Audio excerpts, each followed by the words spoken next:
Do you pray? I'm guessing you don't pray if you're an atheist, but I don't pray, especially not to idols. Not to idols. Okay. मूर्तियों की पूजा नहीं करने में विश्वास रखता हूँ.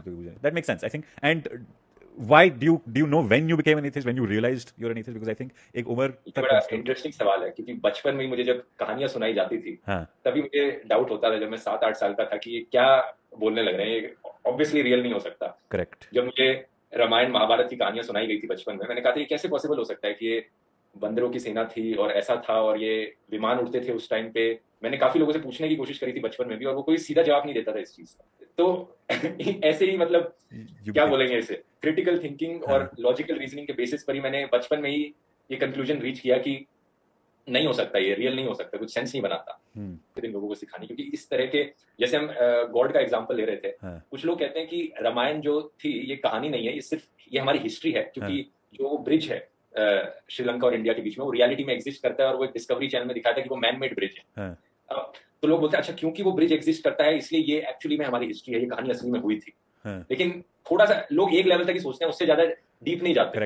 इसमें थोड़ी डिडक्टिव रीजनिंग अप्लाई करके देखो, क्या एक मैन मेड चीज का एग्जिस्ट होना प्रूव करता है कि पूरी कहानी असली होती है? क्या ये वो लॉजिक नहीं हो गया कि स्पाइडरमैन में न्यूयॉर्क शहर दिखाते हैं, तो न्यूयॉर्क शहर तो असली में एग्जिस्ट करता है, तो स्पाइडरमैन भी असली होगा. स्पाइडरमैन भी असली में एग्जिस्ट करता है, नहीं होता है. That's true. That is very true. यही चीज तो है डिडक्टिव रीजनिंग. थोड़ा डीप जाकर सोचो और क्वेश्चन करो चीजों. Yeah, I think that's very important in every single thing.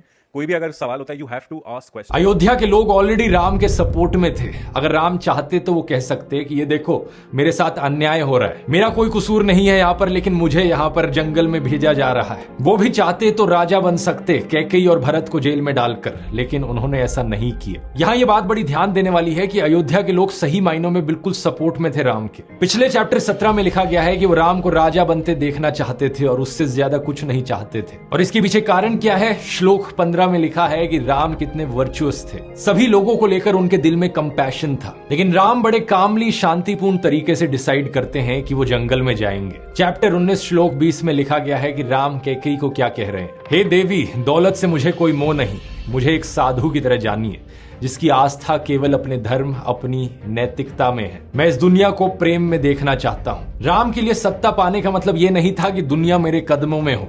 उनके लिए सत्ता पाने का मतलब था कि वो जनता को सर्व कर सके.